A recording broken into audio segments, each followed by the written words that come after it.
जब bill Clinton America के president थे और 2000 की साल में प्रमुख स्वामी महाराज को मायामी में मिले थे, 22 मिनट की मुलाकात थी। प्रमुख स्वामी महाराज गुजराती बोलते थे, बिल क्लिंटन समझ नहीं पा रहे थे, और बिल क्लिंटन अंग्रेजी बोलते थे, तो वो प्रमुख स्वामी महाराज समझ में नहीं आती थी। हमारे कोई दुभाषिया संत बीच में थे, तो इंटरप्रेटर संत थे, इसलिए तो एक्चुअल कॉन्वर्सेशन तो 8 ही मिनट का था। बाहर आके बिल क्लिंटन ने बताया, I haven't seen such expressive eyes full of integrity in my life. मेरे जीवन में कभी इतनी नैतिकता, प्रामाणिकता किसी आंखों में मैंने कभी भी नहीं देखी। यह बात मैं इसलिए कह रहा हूं, अब ध्यान से सुनना। आप अगर जीवन में नीति, नियम और सिद्धांत से कभी विचलित नहीं होंगे, तो आपकी एक पर्सनैलिटी, एक कैरेक्टर ऐसा बना रहेगा कि लोग आपके पास आएंगे, रिसोर्सेज आपके पास आएंगे, आप जो काम करना चाहते हो वो बहुत अच्छी तरह से आप कर पाओगे। You will become a magnet to attract talent, people and resources. आप नीति, नियम और सिद्धांत में स्पष्ट होने चाहिए। गांधी जी के जीवन में सत्य और अहिंसा ये नीति बड़ी थी, हम जानते हैं। तो उनकी एक पर्सनैलिटी डेवलप हुई, उनका एक कैरेक्टर डेवलप हुआ। सरदार पटेल के जीवन में ये नीति, नियम, सिद्धांत स्पष्ट थे, दृढ़ थे, तो उनका एक कैरेक्टर, उनकी एक पर्सनैलिटी डेवलप हुई। कहां तक? विंस्टन चर्चिल जो इंग्लैंड के वॉर टाइम प्राइम मिनिस्टर थे, जब नेपोलियन बोनापार्ट ने 300 प्लेन भेजे थे लंदन और पूरे लंदन पे बॉम्बार्डिंग, कारपेट बॉम्बिंग किया था, पूरा लंदन जल रहा था, तब विंस्टन चर्चिल बाहर आए और वी फॉर विक्ट्री की सिंबल दी, जो आज भी हम क्रिकेट मैच में भी यूज कर लेते हैं, लेकिन ये वी फॉर विक्ट्री तब उन्होंने दी थी। And he mobilised the forces and people to fight against, और दूसरा विश्व युद्ध जीता। वे विंस्टन चर्चिल जो वॉर टाइम प्राइम मिनिस्टर थे, सॉरी, हिटलर के सामने वे खड़े रहे। वे विंस्टन चर्चिल जो नए आईसीएस ऑफिसर्स बनते थे, इंडियन सिविल सर्विसेज, जो आज हम आईएएस बोलते हैं, उनके कॉन्वोकेशन डे में जब जाते थे तब उनको बोलते थे कि आप भारत जाते हो, आपकी उम्र बहुत छोटी है, युवा हो आप, 25-26 साल के, बड़े बड़े प्रांत के गवर्नर के रूप में आप बैठोगे, आप कहीं बड़े बड़े निर्णय भी लोगे, बड़े बड़े काम भी करोगे, लेकिन एक बात ध्यान रखना, एक बात आपको नहीं करनी है। तब this were young and dynamic ICS officers and they used to ask Churchill कि आप क्या बात कर रहे हो, क्या बात नहीं कर रही हैं। तब विंस्टन चर्चिल बात करते थे उनको कि आप भारत जाके सब काम करना, लेकिन गांधी और सरदार के साथ बात मत करना। तो वे लोग पूछते थे कि आप क्यों ऐसी बात कर रहे हो।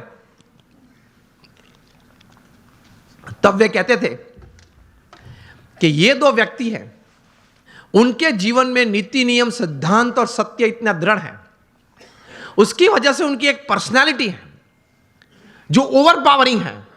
आप उनके साथ मीटिंग में बैठेंगे तो 10 मिनट की मुलाकात के बाद आपके मुंह पे एक ब्लैंक पेपर वे लोग फेंकेंगे और आपको बोलेंगे कि आप इस पे सिग्नेचर कर दे। You will sign a blank paper and then they will write the text. इतनी पावरफुल पर्सनालिटीज हैं ये दोनों। अगर इन दोनों से बात करनी पड़ी तो पहले आप इंग्लैंड से परमिशन मंगवा लेना, पूरा एजेंडा भेजना। विंस्टन चर्चिल बात करते थे कि I am not afraid of Hitler but I am afraid of the half naked फकीर ऑफ इंडिया। तो सत्य में, सिद्धांत में कोई भी व्यक्ति ने निस्वार्थ भाव से अगर सेवा की हो तो ऐसे सद्गुण में इतनी ताकत होती है। समझना, सिर्फ आपका intelligent and talented hard work is just 20% of your success, 80% is the values and virtues of your life. ये सिद्धांत है। आप कितने भी टैलेंटेड हैं, इंटेलिजेंट हैं, एकेडमिकली क्वालिफाइड हैं, डबल MBA है आपके पास, LSE के, हार्वर्ड से, ऑक्सफोर्ड से, this will count only 20% of your success. 80% is your values and virtues. आप पढ़ लेना 1000 व्यक्ति के जीवन चरित्र जो जीवन में सफल हुए हैं। It counts more. बिकॉज मैं आपको बोलूं, Your talent, your intelligence, and your academic qualification can open any gate for you, but only your values and character will keep the gate open. आपके लिए कोई भी दरवाजा खुल जाएगा क्योंकि आप पढ़े लिखे हो, आप बहुत टैलेंटेड हो, आप बहुत इंटेलिजेंट हो, लेकिन वो दरवाजा तभी खुला रहेगा आपके लिए हमेशा अगर आपके कैरेक्टर में कोई प्रश्न नहीं आया तो। आप ये भी पढ़ते होंगे न्यूज़पेपर में, हर 10 दिन 20 दिन में एक बार ये प्रसंग बनता है, न्यूज़पेपर में रिपोर्ट होता है। वो तो जो व्यक्ति इस प्रकार का होता है जिसका न्यूज़पेपर में कभी रिपोर्ट आता है उसी का नाम आता है, उसके अलावा 10-15 का नाम नहीं आता। बाकी तो हर रोज ये प्रसंग बनते हैं। हर 10-15 दिन आप सुनते होंगे न्यूज़पेपर में कि किसी बड़े व्यक्ति ने अपने जीवन में कोई बड़ी गलती की, सिद्धांत, नीति, नियम और चारित्र में, इसकी वजह से वे बड़े पद प्रतिष्ठा से गिर पड़े। हाँ या ना? सुना है और पढ़ा भी है ना, और पढ़ते हो ना, यस और नो? तो ये बात याद रखना कि अगर 20, 30, 40 साल तक भी आपने बड़ा अच्छा पुरुषार्थ करके एक बड़ी बात जीवन में हासिल की, तो भी अगर चारित्र में कोई तकलीफ आएगी तो आप मिलियनर यूथ नहीं रहेंगे, आप बन जाएंगे bagger youth.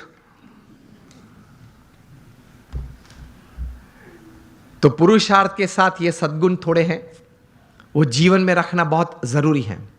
Another good thing that I would like to put forward today when it comes to millionaire youth, जीवन में क्रिएटिविटी भी थोड़ी रखना, थोड़ा कॉन्फिडेंस भी रखना। रिवर्सेस तो आएंगे, सेटबैक्स तो आएंगे, फेलियर्स का अनुभव भी कभी होगा, हाँ या ना? It's part of life. लेकिन उससे हताश मत हो जाना, निराश मत हो जाना। जीवन में रोज सुबह उठ के अपने आप को बोलना, until I can run, I will run. When I can't run, I'll walk. When I can't walk, I'll crawl, but I will not stop. I'll keep moving. ये सिद्धांत होता है जीवन में। Till I live, till the last breath of my life, I'll keep walking. I'll keep crawling, but I'll move. तो विश्वास रखना, थोड़ा क्रिएटिव भी होना, देखते रहना, आंखें खुली रखना, कान खुले रखने, तो कहीं बात आ जाती है। ये मुंबई में बाजू में ही हमारा समंदर बहुत बड़ा है, उसमें कितने पानी के ड्रॉप्स हैं, अनगिनत। इतनी अपॉर्चुनिटीज हैं पैसे कमाने की, आगे बढ़ने की, नजर में नहीं आती है क्योंकि इस प्रकार का अभिगम नहीं रखा, दृष्टि नहीं रखी। रोज बरोज छोटे छोटे प्रसंग बनते हैं, उसमें से कोई बड़ी बात बन जाती है। जितनी बड़ी बातें बनी हैं, जिसमें से बड़ा मुनाफा व्यक्ति को या संस्था को मिला है, देश को मिला है, वे सब बातें कुछ छोटे छोटे प्रसंग में से बाहर आई है। मिलियनर यूथ की बात है, एक प्रसंग बताना चाहता हूं। बेंगलुरु में एक युवक को मैं मिला हूं। यह युवक सेकेंड ईयर इंजीनियरिंग में था, बस स्टैंड पे खड़ा था, कॉलेज जा रहा था। तो वहां एक यंग मदर स्कूटर पे अपने छोटे बच्चे को छोड़ने के लिए आई। स्कूल बस वहां से बच्चे को लेके जाती होगी, तो थोड़ी लेट हो गई होगी, तो she was in a rush, जरा दौड़ रही थी। स्कूटर पार्क किया, बच्चे को गोद में उठा, दौड़ती हुई बस के पास गई, बस में बिठा, बच्चे ध्यान रखना, जो भी नाम था चिल्ला रही थी, ध्यान रखना, ठीक से चढ़ना, जरा बैठ जाना, बैठा है बराबर। मतलब एंग्शियस बहुत हो गई थी। ये लड़के ने ये देखा कि ये एक यंग लेडी है, वो अपने छोटे बच्चे के लिए इतनी एंग्शियस हो रही है।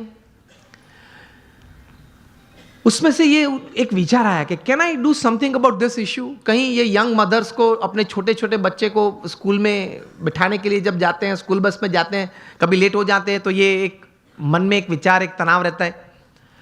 He decided to develop a software, और ये सॉफ्टवेयर ये डिजाइन किया, 2-3 स्कूल्स में इंट्रोड्यूस किया। जब वो छोटा बच्चा स्कूल में जाता है, वो सेंसर्स को टच करता है, तब मैसेज उनके मदर के मोबाइल, जो भी मोबाइल नंबर रजिस्टर होता है, उस पर मैसेज जाता है कि your child has gone into the bus.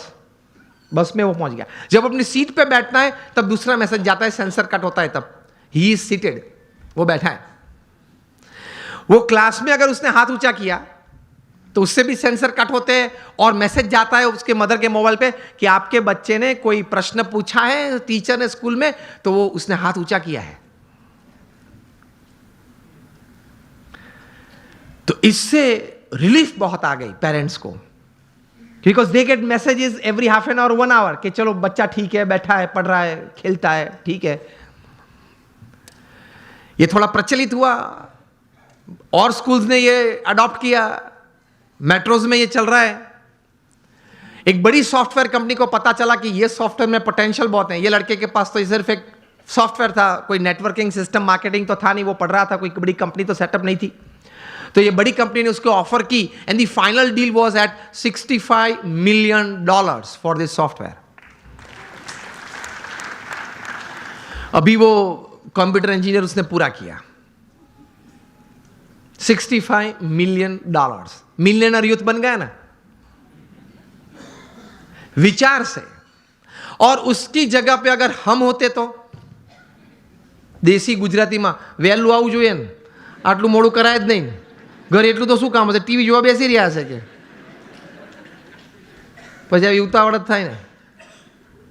આવા નવા લોકો એમ કંઈ પાછું આમ ઊભો ઊભો બીડી પીવે એટલે એમાં કંઈ ભલી વાર ના આવે। लेकिन उसने पॉजिटिवली कुछ सोचा। चलो हम यहां बैठे हैं, अगर कहीं से कोई चूहा निकल आए, यहां तक आ जाए, ये मॉनिटर के ऊपर चढ़ जाए, यहां से दौड़ता हुआ वहां जाए, कूद के नीचे आए, फिर ऊपर आ जाए, मुझे भी अगर डिस्टर्ब करे, ऐसी क्रिया अगर आप देखें तो आपके मन में क्या विचार आएंगे?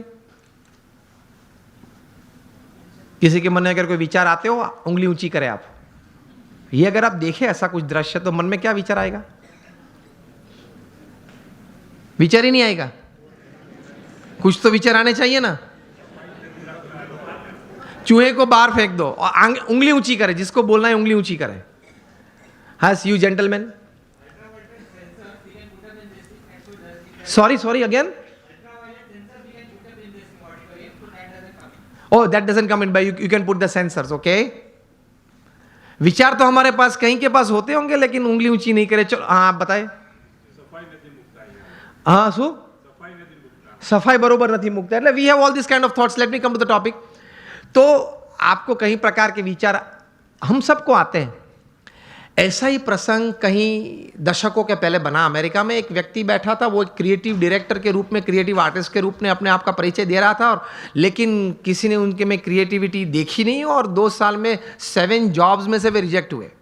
बैठे थे, बर्बाद हो गए थे, $5 जेब में थे, 29 तारीख थी, 2 दिन के बाद घर भी खाली करना था, कहाँ जाएंगे कहाँ खाएंगे कुछ पता नहीं था। इसमें ऐसी एक घटना बनी। Half a piece of bread लेके बैठा था, एक हाफ कप कॉफ़ी था, और चूहा आया, ऊपर आया, देखा कि अंदर क्या है। वो देख रहा था बैठे बैठे गैरेज में। चूहा ने कुछ चाय पी, तो बोले कि ठीक है यार, मेरे नसीब में कहीं कुछ था, लोग ले गए, आज तू ये भी ले जा चल। फिर वो half a piece of bread भी उठाई, यूं दौड़ा, इस तरफ दौड़ा।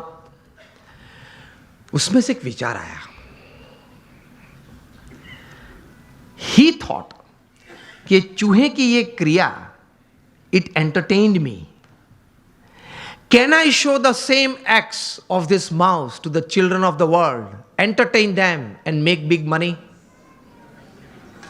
इसी चूहे की यही क्रिया मैं छोटे छोटे बच्चों को पूरी दुनिया में दिखाऊं, उनको खुश करूं, और उनके माता पिता के पास से बहुत बड़े पैसा कमा सकता हूं।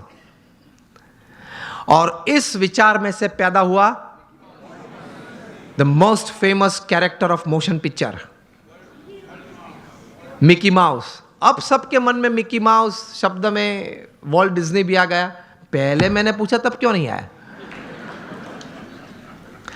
मुझे सब आपको यही बात सिखानी है कि अगर आप अपने जीवन में थोड़ी आंख खुली रखेंगे, कान खुले रखेंगे, क्रिएटिविटी जीवन में रखेंगे कि नित्य नियम जो है, नित्य जो दौर है, उस हिसाब से पूरा जीवन पूरा नहीं करना है, कुछ नया करना है, कुछ अच्छा करना है, कुछ बढ़िया करना है, something new, something creative, then you will enjoy your life. और कुछ ऐसी बात शायद आपके हाथ में आ जाए, it can turn around your life, isn't it? It can turn around societies, it can turn around Nations. इसी ताकत है क्रिएटिविटी में। तो ये थोड़ा क्रिएटिविटी भी रखना, अपने आप पर आत्मविश्वास भी रखना। जब प्रमुख स्वामी महाराज को दिल्ली में अक्षरधाम बनाना था अपने गुरु के संकल्प के अनुसार, अब दिल्ली में आप यहां जो डेवलपर्स बैठे हैं, ये एक अंतर्दृष्टि करना कि दिल्ली में यमुना के किनारे 110 एकड़ जमीन पाना वो क्या है, और वहां 5 साल में प्रोजेक्ट पूरा करना वो क्या है, और वो भी पत्थर का नक्काशी काम का काम। वो कोई रेसिडेंशियल कमर्शियल प्रोजेक्ट नहीं कि बिल्ड करके बेच देना, ऐसा नहीं। प्रमुख स्वामी महाराज और 7,000 आर्टिसंस काम कर रहे थे। पूरे मुंबई में एक भी साइट नहीं होगी जहां 7,000 काम करते होंगे कंस्ट्रक्शन साइट पे। अभी तो और कम करते होंगे, स्लैक सीजन चल रही है, सब दबा हुआ है। 7,000 artisans were working at the peak of it, and Pramukh Swami completed the project in 5 years. तब बहुत लोग कहते थे कि स्वामी ये बहुत बड़ा प्रोजेक्ट है, ये पूरा नहीं। चंद्रकांत सोमपुरा जिन्होंने डिजाइन किया वे कहते कि स्वामी जी 35 साल चाहिए ये डिजाइन पूरी करने के लिए, ये कद पूरा करने के लिए। प्रमुख स्वामी महाराज निश्चित थे कि 5 साल में हमने संकल्प किया इसलिए पूरा करना ही है, और उन्होंने पूरा किया। When you decide you can। और उसी घटना के बीच, उस दौरान बीच एक ऐसी घटना बनी कि स्वामीनारायण अक्षरधाम गांधीनगर पे टेररिस्ट अटैक हुआ था 2002 में। उसी वक्त ये दिल्ली अक्षरधाम का काम चल रहा था। प्रमुख स्वामी महाराज की जगह और कोई व्यक्ति होता तो उसके मन में यह विचार आ जाता कि वहां से अगर आतंकवादी यहां दौड़ते हुए गुजरात तक पहुंच गए तो दिल्ली तो बीच में ही है, कभी वो अक्षरधाम पे आ जाएंगे। मेरे आपके जैसे 2 बुद्धिशाली लोग, उन्होंने सलाह भी दी प्रमुख स्वामी महाराज को। प्रमुख स्वामी महाराज ने कहा कि हम भगवान का काम कर रहे हैं, समाज के उत्कर्ष का काम कर रहे हैं, सब मनुष्य को अच्छे विचार के लिए प्रेरित करने का काम कर रहे हैं, तो भगवान हमारे साथ हैं। प्रमुख स्वामी महाराज ने इस आतंकवादी हमले के बाद दिल्ली अक्षरधाम का काम 2 गुना कर दिया, double speed. This is how great personalities they work with tremendous confidence in their hearts। जबरदस्त आत्मविश्वास के साथ काम करते हैं। तो यह भी एक अच्छी बात है एक मिलियनर यूथ के लिए। एक सारांश एक पुस्तक का आपके साथ शेयर करना चाहूंगा। आपने 7 habits of highly effective people जो पुस्तक आपने शायद पढ़ा होगा, स्टीफन कॉवी जो सबसे बड़े माने जाने वाले मैनेजमेंट गुरु थे, उन्होंने ये पुस्तक लिखा है। Considered to be the most famous management book ever written. New York Times के बेस्ट सेलर में 60 हफ्ते तक ये टॉप पे थी, और आज शायद 90% बी स्कूल्स में जहां MBA की डिग्रीज मिलती हैं यूरोप अमेरिका के साथ, सब स्कूल्स में ये पुस्तक पढ़ाई जाती है। और फॉर्च्यून 500 कंपनीज के शायद ही कोई एग्जीक्यूटिव्स बचे होंगे जिन्होंने इस पुस्तक का कोई कोर्स ना किया हो, कोई क्रैश कोर्स 1 हफ्ते का, 2 हफ्ते का, 5 हफ्ते का कोर्स ना किया हो। इस पुस्तक उन्होंने लिखा, बहुत समझने वाली ये बात है, ध्यान से सुनना। उन्होंने अपने जीवन में ये पुस्तक लिखने से पहले 3000 सक्सेसफुल लोगों का संपर्क किया, जो सिर्फ धन कमाने में या व्यवसाय बढ़ाने में सफल नहीं, बड़े व्यवसाय के साथ जीवन के सभी रोल में सफल थे। हस्बैंड या वाइफ, ब्रदर या सिस्टर, नेबर या रिलेटिव, फ्रेंड, डॉटर या सन, सभी जो रोल हमें जीवन में सभी को करना है, वो सभी रोल में ये लोग सफलता उन्होंने पाई थी। ऐसे 3000 से ज्यादा लोग को वे मिले, और मिलने के बाद शांति से 3 साल तक सोच मतलब विचार किए, और फिर ये पुस्तक लिखिए the 7 habits of highly effective people. मतलब अति असरकारक व्यक्तित्व धराने वाले व्यक्तियों के जीवन में ये 7 आदतें मैंने कॉमन देखी।